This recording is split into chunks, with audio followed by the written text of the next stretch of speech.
La Oumma de YouTube, que la paix soit sur vous. Aujourd'hui, on va parler du sommeil parce que c'est quelque chose de très important, n'est-ce pas, Saline? Effectivement. Et t'es quelqu'un qui dort bien? Bah, j'ai pas trop d'horaire, hein. Je sais, c'est pour ça que je te pose la question. Bah oui, effectivement, le sommeil, c'est quelque chose de très important. D'ailleurs, moi-même, je l'ai vécu à une époque, quand je passais mon bac, j'avais un ami très très proche, et en fait, il a fait une crise, il s'est retrouvé en hôpital psychiatrique. Et on s'est aperçu en fait que avant l'examen, il a commencé à stresser, donc il commençait à boire beaucoup de café, à fumer beaucoup de cigarettes, et à prendre un espèce de comprimé pour pouvoir rester tard le soir. Il s'est complètement déréglé au niveau du sommeil, il est devenu stressé, nerveux, agressif et il n'arrivait plus à dormir, il n'arrivait plus à trouver le sommeil la nuit et donc il a complètement disjoncté, il s'est retrouvé en hôpital psychiatrique. Donc le sommeil c'est très important et j'ai toujours veillé à essayer d'optimiser la qualité de mon sommeil et dans cette vidéo je vous en parle et je vous parle de ma routine spirituelle avant d'aller dormir. Restez avec moi.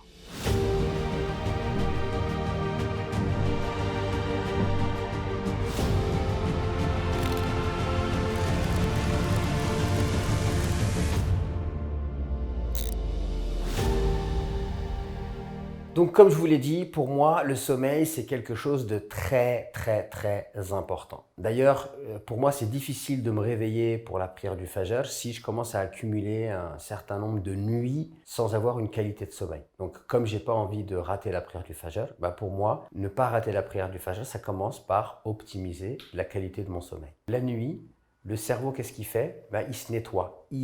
Il évacue tout ce dont il n'a pas besoin. Donc si vous dormez mal, vous ne permettez pas à votre cerveau finalement de se nettoyer et d'enlever en fait toutes les informations dont il a pas besoin. Donc il s'alourdit, c'est un peu comme un ordinateur le cerveau. Et donc du coup, si vous commencez à cumuler un certain nombre de nuits sans une bonne qualité de sommeil, ben, en fait votre cerveau il s'alourdit et il peut disjoncter, il peut dysfonctionner. Donc c'est pour ça que c'est extrêmement important de prendre soin de son sommeil. D'ailleurs, on peut le voir avec les sportifs de haut niveau. Les sportifs de haut niveau, quand ils veulent atteindre un haut niveau de performance, ils sont obligés de travailler sur la qualité de leur sommeil. D'ailleurs, je me rappelle à mon époque du footballeur Michel Platini qui avait perdu une finale et en fait, il était très nerveux, il buvait beaucoup de café et il dit que par la suite, bah, il a commencé à avoir de l'expérience et il a compris qu'avant une finale, il fallait qu'il dorme bien, qu'il ne soit pas stressé parce que sinon, en fait, bah, ses performances allaient s'en ressentir sur le terrain. Ouais, je sais, on est un petit peu à l'ancienne avec Michel Platini. Pour ceux qui ne le connaissent pas, voilà, il y a sa photo ici, ça a été le numéro 10 par excellence de l'équipe de France. Avant Zidane, bah, il y a eu Michel Platini. Alors, je vais partager maintenant avec vous ma routine avant d'aller dormir. Premièrement, ce que je fais, c'est qu'en fait, je vais faire mes ablutions. J'en profite pour me brosser les dents et j'en profite aussi pour me parfumer. Parce que comme vous le savez, je ne vis pas seul. Donc bah, pour ne pas déranger ma chère et tendre épouse, bah, j'aime bien me parfumer avant d'aller dormir. Et je mets un parfum léger. Et même moi, en fait, le fait de sentir cette odeur, il y a une odeur de musc blanc que j'aime bien. Et bah, je la trouve agréable. Elle me met dans de bonnes dispositions avant d'aller dormir. Alors le fait de faire les ablutions, c'est très intéressant parce que ça vous préserve de l'influence de Satan. D'accord? C'est bien de dormir en ayant les ablutions. Donc en même temps que vous faites les ablutions, c'est bien de conscientiser l'intérêt à faire les ablutions avant de dormir, le fait que ça vous protège de l'influence de Shaitan, de Satan. Dès que je rentre dans mon lit, je récite Ayatul Kursi, donc le verset 255 de la sourate 2, le plus grandiose verset du Coran. Et ce verset-là, en fait, il me rappelle la grandeur d'Allah. Et j'aime bien, en fait, me rappeler la grandeur d'Allah avant d'aller m'endormir. Je rappelle également que si vous récitez Ayatul Kursi avant de dormir, eh bien Allah vous envoie un ange qui vous protège toute la nuit et ainsi il n'y a aucun démon qui va venir vous déranger pendant la nuit.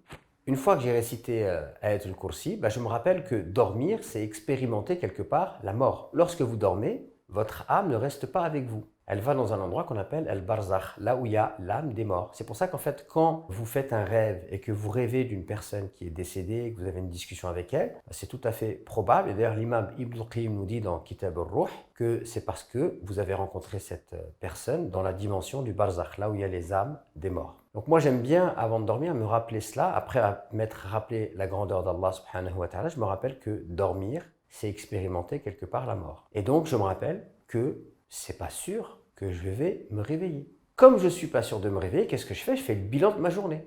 Je me rappelle toutes les bonnes choses que j'ai pu faire, les bons moments que j'ai passés et je remercie Allah. Parce que vous savez que quand vous êtes reconnaissant, Allah il vous rajoute des bienfaits. Et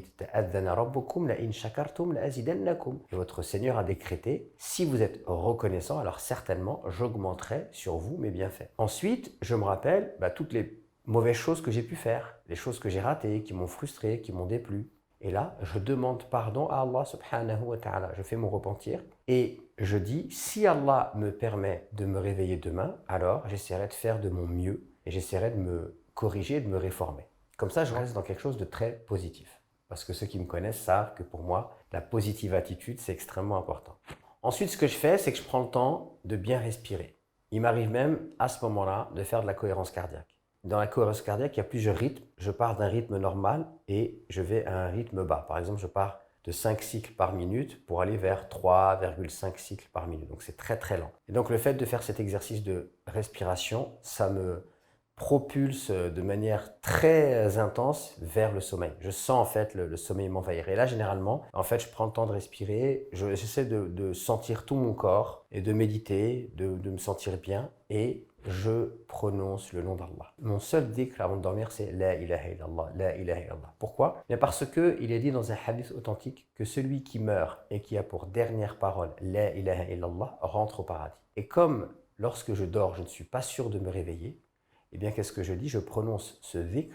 Comme ça, je me dis que si jamais Allah reprend mon âme durant la nuit, alors, eh bien, je pourrai, Inch'Allah, par la grâce d'Allah, bénéficier du paradis. Donc, je vous invite vous aussi à vous endormir en répétant La ilaha illallah, La ilaha illallah. Et généralement, le sommeil me vient très, très vite. Voilà, j'espère que cette vidéo vous sera profitable. N'hésitez surtout pas à la partager. Je vous invite aussi à vous abonner à cette chaîne YouTube afin de m'aider à propager la bonne parole, avoir encore plus de visibilité. Et je vous dis à très vite pour de nouvelles vidéos.